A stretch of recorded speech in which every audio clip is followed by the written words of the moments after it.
নমস্কার বন্ধুরা, দোলন kitchen with ভিলফুটে আপনাদের আবারও অনেক অনেক স্বাগত জানাই। মুখে দিলে মিলিয়ে যাবে এই রকম তুলতুলে নরম আর খাঁটি বাঙালি স্বাদের ভেটকি ভাপা যদি বাড়িতেই বানানো যায়। অনেকেই বলেন যে ভাপা রান্না করলে মাছের ভেতরে নাকি নুন মশলা ঢোকে না, কিংবা সর্ষের ঝাঁঝটাও ঠিকঠাক আসে না। আজ দেখাবো একদম পারফেক্ট রান্না করার জন্য অত্যন্ত সহজ পদ্ধতিতে হোটেল বা রেস্তোরাঁ স্টাইলে ভেটকি ভাপা রেসিপি আজ আপনাদের সাথে শেয়ার করছি। চলুন তবে রেসিপিটা শুরু করা যাক।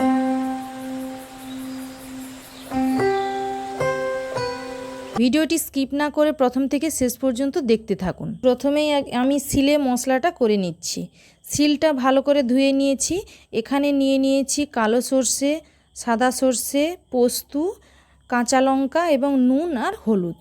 সব কিছু মশলা আমি একসাথে বেটে নেব। বন্ধুরা, আপনাদের একটা কথা বলি, এই যে সর্ষেটা আমি বেটেছিলাম, কালো সর্ষেটা বাটলে অনেকে বলেন যে তেতো হয়ে যায়। ওই সর্ষে বাটার মধ্যে যদি একটু নুন হলুদ দিয়ে বাটেন তাহলে সর্ষেটা তেতো হবে না এবং ঝাঁঝটাও ঠিকঠাক থাকবে। মশলাটা খুব ভালো করে পেস্ট করে নিতে হবে। একদম মোলায়েম করে মশলাটা বেটে নিতে হবে।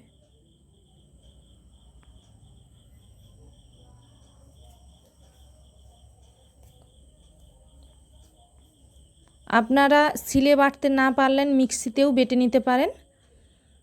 দেখুন বন্ধুরা, মশলাটা আমার একদম মিহি করে বাটা হয়ে গিয়েছে। এবারে তুলে নিচ্ছি।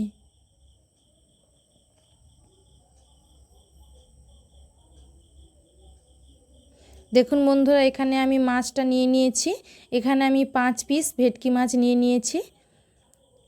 মাছটা আমি আগে থেকেই নুন মাখিয়ে রেখেছিলাম, সেই জন্য এখন আর নুন দিলাম না। দেখুন বন্ধুরা, শিল থেকে মশলাটা একদম আমি বাটির উপরেই সরাসরি তুলে নিলাম। এবারে এই মশলাটা মাছের মধ্যে খুব ভালো করে মেখে নেব।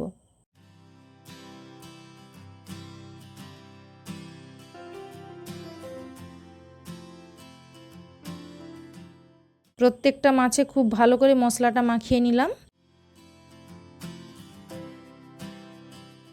এবারে অল্প একটু সর্ষের তেলও দিয়ে দিলাম। সর্ষের তেলটাও এর মধ্যে খুব ভালো করে মেখে নেব।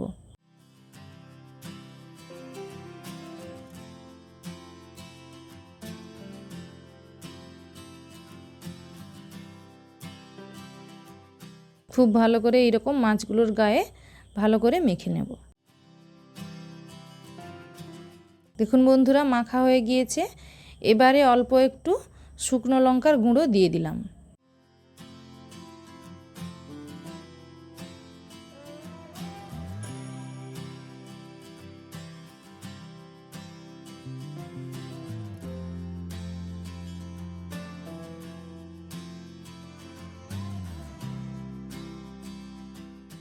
এখানে আমি কৌটো নিয়ে নিয়েছি। এইটা আমি যে মাখিয়ে 5 মিনিটের মতো রেখেছিলাম। এবারে একটা এইরকম স্টিলের কৌটা নিয়ে নিয়েছি। কৌটার মধ্যে এবারে সব মাছগুলো দিয়ে দিচ্ছি। দেখুন বন্ধুরা, মাছটা নরম এবং তুলতুলে তবেই হবে। এই যে আপনারা ভাপাটা বানাচ্ছেন, এটা কড়াইতে 10 থেকে 15 মিনিটের মতো ফোটাবেন। তবেই দেখবেন মাছটা একদম ঠিকঠাক সেদ্ধ হবে এবং খুব নরম হবে। এবং মাছের মধ্যে এই মশলাটা বাটার সময় খুব পাতলা করবেন না, এই রকম মশলাটা একটু শক্ত শক্ত ভাব করে বাটবেন। তবে মাছের গায়ে মশলাটা খুব ভালো করে লেগে থাকবে।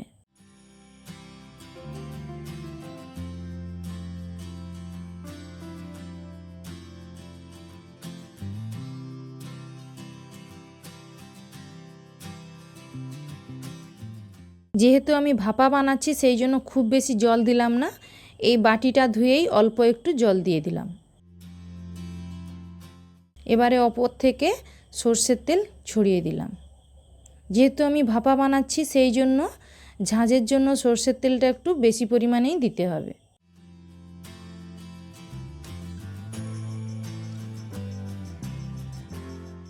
এবারে আমি ঢাকনার কৌটোটা লাগিয়ে দিলাম। এবারে আমি কৌটোর ঢাকনাটা লাগিয়ে দিলাম। এবারে উনুন জেলে একটা কড়া বসিয়ে কড়াতে কিছুটা জল দিয়ে একটি স্ট্যান্ড বসিয়ে দিয়েছি। তার উপরে কৌটোটা বসিয়ে থালাটা ঢাকা দিয়ে দিলাম। এবারে এটা হতে থাক। কিছুক্ষণ পরে ঢাকনা খুলে দেখে নেব। দেখুন বন্ধুরা, ভাপাটা আমার একদম হয়ে গিয়েছে। দেখুন বন্ধুরা, ভাপাটা আমার একদম রেডি। রেসিপিটা কেমন হয়েছে অবশ্যই কমেন্ট করে জানাবেন। ভিডিওটি ভালো লেগে থাকলে লাইক করবেন, শেয়ার করবেন। চ্যানেলে যদি নতুন হয়ে থাকেন চ্যানেলটিকে অবশ্যই সাবস্ক্রাইব করবেন। নমস্কার, দেখা হচ্ছে পরের ভিডিওতে।